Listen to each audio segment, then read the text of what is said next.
तारीख 6 अगस्त 1945 की सुबह, जगह जापान का हिरोशिमा शहर। सूरज अभी अभी निकला था। बच्चे स्कूल जा रहे थे, लोग साइकिल पर अपने कामों के लिए निकल रहे थे और बाजार धीरे धीरे खुलने लगे थे। किसी को जरा भी अंदाजा नहीं था कि ये उनकी जिंदगी का आखिरी सवेरा होने वाला है। सुबह 8:15। आसमान में एक गूंजती हुई आवाज आई। एनोला गे नाम की अमेरिकी बम वर्षक विमान शहर के ऊपर मंडरा रहा था। विमान में बैठे थे लेफ्टिनेंट कर्नल पॉल टिबेट्स, जिनके हाथ में था वो बटन जो कुछ ही सेकंड्स में इतिहास का सबसे बड़ा नरसंहार लिखने वाला था। उन्होंने बिना देरी किए वो बटन दबा दिया और यहीं से शुरू हुई इतिहास के सबसे बड़े नरसंहार की दास्तान, जो आपके रोंगटे खड़े कर देगी और आंखों में आंसू भर देगी। तो बने रहिए वीडियो के अंत तक।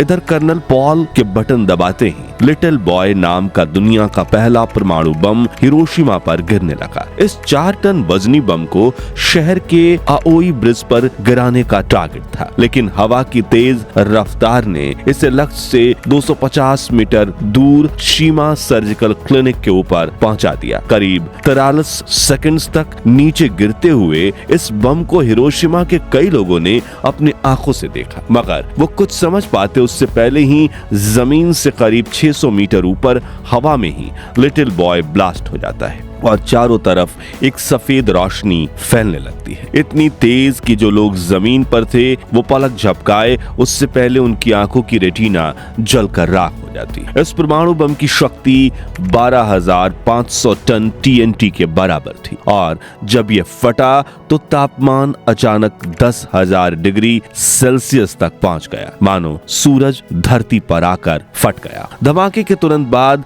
हर तरफ से आग की लपटें उठी। शहर के बीचों बीच कंक्रीट की इमारतों को छोड़कर बाकी सब जलकर राख हो गया। विस्फोट का असर इतना तेज था कि ग्राउंड जीरो से 15 किलोमीटर दूर हर तरफ इमारत की खिड़कियां और शीशे चकनाचूर हो गए। लोगों की परछाइयां जमीन पर जम गईं। दीवारों पर झुलसी हुई परछाइयां आज भी वही हैं। पलक झपकते ही हिरोशिमा की 2/3 इमारतें धाराशायी हो गई। 4000 डिग्री सेल्सियस के जलते हुए आग के गोले ने 2 किलोमीटर एरिया में घर, पेड़, गाड़ियां, इंसान, जानवर किसी को नहीं बख्शा। सब कुछ जलकर राख कर दिया और देखते ही देखते 2.5 लाख आबादी वाले शहर में 80,000 लोग पलक झपकते ही गायब हो गए। कुछ हवा में उड़ गए, कुछ बस परछाई बनकर दीवारों पर रह गए, कुछ जलकर राख बन गए तो कुछ रेडिएशन से मारे गए। इस वाक्य को लेकर हिरोशिमा पर बम गिराने वाले पायलट पॉल टिबेट्स बाद में कहते हैं, जैसे ही धमाका हुआ एलोना गे विमान के आगे रोशनी की एक परत फट गई। मेरे दांतों में झंझनाहट हुई और जब मैंने पीछे देखा तो आसमान में सफेद धुएं का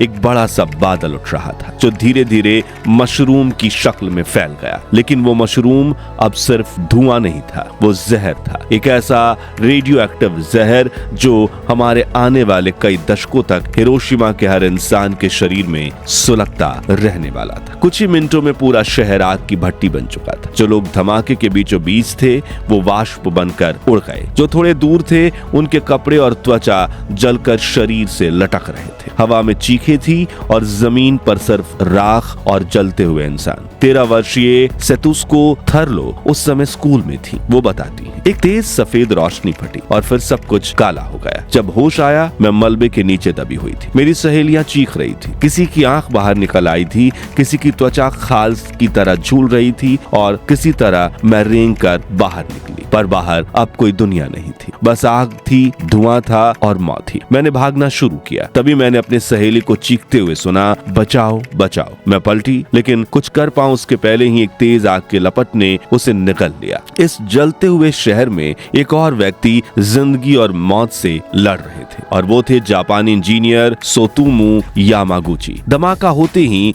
मानो उनके पैर के नीचे से जमीन ही खिसक गई और यामागुची कुछ मीटर ऊपर उछलकर नीचे गिरे। जब उनकी आंखें खुली तो उनके चारों तरफ अंधेरा, धुआं और राख थी। थी, हवा में मांस और बारूद की गंध थी और कानों में सिर्फ सिसकियां। उन्होंने अपने चेहरे को छुआ और महसूस किया कि उनकी खाल उनकी उंगली के साथ उतर रही थी। जलन इतनी भयानक थी कि वो खड़े भी नहीं हो पा रहे थे। किसी तरह रेंगते हुए वो एक जले हुए पेड़ के नीचे पहुंचे। पेड़ की सारी पत्तियां गायब थी, सिर्फ राख से काली टहनियां बची थी। तभी आसमान से गिरने लगी काली बारिश। ये पानी नहीं था, ये था रेडियो एक्टिव धूल और राख, जहर से भरा ऐसा द्रव्य जो जमीन पर गिरते ही हर चीज को जहरीला बना रहा था। यामागुची ने कुछ दूरी पर एक महिला को देखा। उसके कपड़े जल चुके थे, चेहरा लाल और सूजा हुआ था। वो धीरे धीरे बुदबुदा रही थी, मदद करो, क्या मैं मरने वाली हूँ। थोड़ी देर बाद दो लड़के वहाँ पहुंचे। उन्होंने यामागुची को देखा और कहा, बुरी तरह से जल चुके हैं। दरअसल उनकी बाहें काली पड़ गई थी और लगातार सूजती जा रही थी और चेहरे की तो चमड़ी ही उतर गई थी। किसी तरह वो लड़के उनके पास के एक क्लिनिक में उन्हें ले गए, लेकिन वहाँ का नजारा नरक से भी ज्यादा डरावना था। चारों तरफ जले हुए लोग पड़े थे, कुछ के हाथ कांप रहे थे, कुछ के शरीर आधे पिघल चुके थे। कंपाउंडर ने किसी तरह यामागुची के चेहरे पर सफेद मलहम लगाया, वहाँ पर पट्टी बांधी और 2 बिस्कुट दिए, लेकिन जैसे ही उन्होंने एक टुकड़ा खाया उन्हें उल्टी हो गई। उधर हिरोशिमा के पूर्वी इलाके के बचे हुए कुछ लोग ट्रेन की पटरियों पर उतर आए थे और तड़पते हुए शहर से दूर जाने की कोशिश करने लगे थे। वो इंसान नहीं, चलते फिरते जख्म थे। कुछ की त्वचा उनके चेहरे से लटक रही थी, कुछ की बाहें आधी पिघल चुकी थीं, जैसे दीवार से आधा फटा पोस्टर हवा में झूलता है। कोई बिना आवाज के चल रहा था तो कोई बस एक ही शब्द बार बार दोहरा रहा था, पानी पानी। लेकिन उन्हें नहीं पता था कि अब हिरोशिमा का पानी जहर बन चुका था। रेडिएशन ने हर बूंद को जहरीला बना दिया था। जिसने भी वो पानी पिया वो कुछ ही मिनटों में तड़प तड़प कर मर गया। हिरोशिमा अब एक शहर नहीं था, वो अब एक जलता हुआ मलबा था, जहां हर दीवार, हर इंसान, हर सांस तबाह हो गई थी। लेकिन हिरोशिमा पर दुनिया का सबसे खतरनाक परमाणु हमला कैसे किया गया और क्यों दी गई इन मासूम लोगों को ये दर्दनाक सजा, जानने के लिए सबसे पहले धमाके के पहले के हालात देखने होंगे। साल 1945 दुनिया द्वितीय विश्व युद्ध के सबसे खौफनाक दौर से गुजर रही थी। एक तरफ था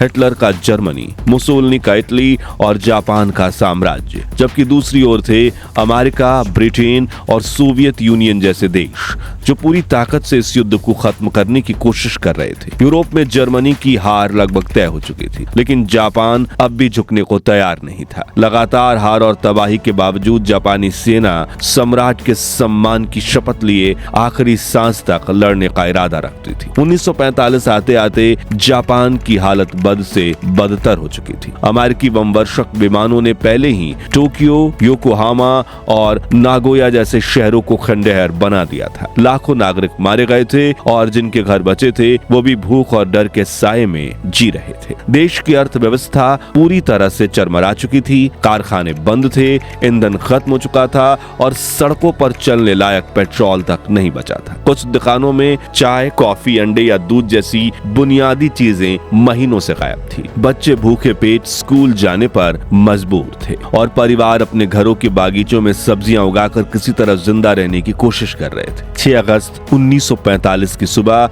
जापान के शहर हिरोशिमा में वो टूटी थकी जिंदगी एक बार फिर शुरू हो रही थी। गर्मियों की हल्की धूप, शांत आसमान और काम पर जाते लोगों की चहल पहल, सब कुछ सामान्य था। सुबह करीब 7 बजे जापानी सेना के रडार पर समुद्र की दिशा में एक हलचल दिखाई दी। कुछ विमानों को पता चला जो दक्षिणी की ओर बढ़ रहे थे। कुछ देर बाद यह साफ हुआ कि अमेरिका का एक विमान हिरोशिमा की तरफ बढ़ रहा है। फौरन शहर में चेतावनी के सायरन बजा दिए गए, रेडियो प्रसारण बंद करवा दिए गए। लोग मंदिरों में अपने घरों में बैठकर प्रार्थना करने लगे, हे भगवान आज हम पर हमला ना हो, क्योंकि उस समय लोग जानते थे कि अगर बम गिरा तो दर्जनों लोग मारे जा सकते हैं। एक इमारत या एक गली खत्म हो सकती है, पर पूरा शहर नहीं। किसी के कल्पना में भी नहीं था कि आज वो एक बम पूरी मानवता को हिला देगा। उधर जापानी सेना चाहती तो उस अमेरिकी विमान को रोक सकती थी, लेकिन संसाधनों की कमी इतनी भयानक थी कि लड़ाकू विमान उड़ाने के लिए पेट्रोल तक नहीं बचा था। इसलिए उन्होंने उम्मीद की कि ये सिर्फ निगरानी मिशन होगा और वापस चला जाएगा। कुछ देर बाद जब विमान का सिग्नल रडार से गायब हुआ तो ये मान लिया गया कि खतरा टल गया। सुबह करीब 8 बजे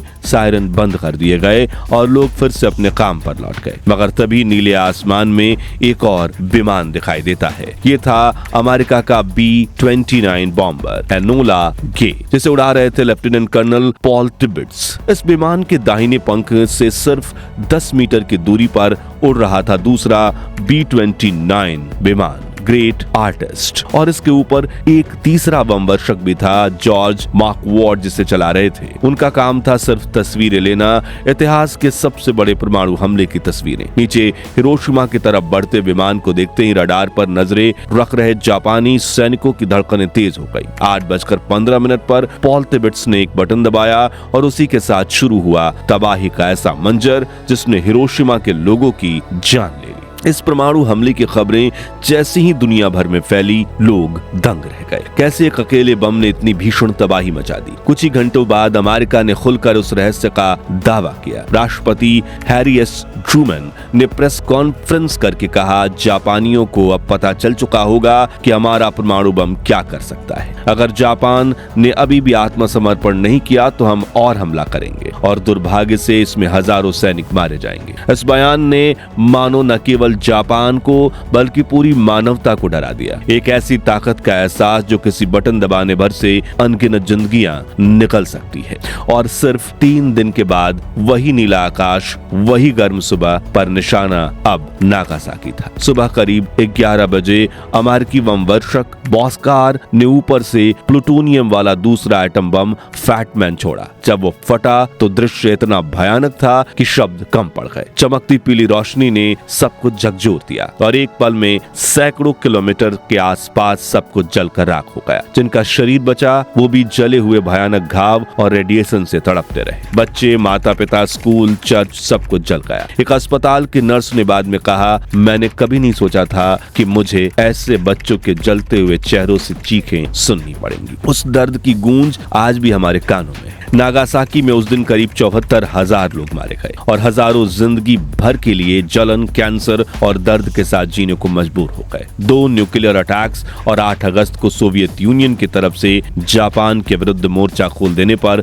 जापान के सामने कोई चारा नहीं बचा और इस दूसरे हमले के 6 दिन बाद जापान ने अमेरिका के सामने आत्मसमर्पण कर दिया। तो दोस्तों, दुनिया के इस इकलौते परमाणु हमले से हिरोशिमा और नागासाकी तो जलकर राख हो गए, लेकिन एक सवाल अब भी जिंदा है कि क्या इंसान ने विज्ञान को जीता या विज्ञान के सामने इंसानियत हार गई। और वो एटम बम कैसे शांति का प्रतीक हो सकता है जहां एक बटन दबाते ही लाखों जिंदगियां भाप बन जाए। अपनी राय हमें कमेंट्स में बताइए। उम्मीद है जापान की इस दर्दनाक सच्चाई और अमेरिका के कड़े कदम ने आपको सोचने पर मजबूर कर दिया। अगर हाँ तो परमाणु हमले की ये सच्ची कहानी जितनी हो सके लाइक और शेयर कीजिए और ऐसे ही रोंगटे खड़े करने वाले वीडियोस के लिए चैनल को सब्सक्राइब करके पास वाली घंटी जरूर बजा दीजिए। जय हिंद, वंदे मातरम।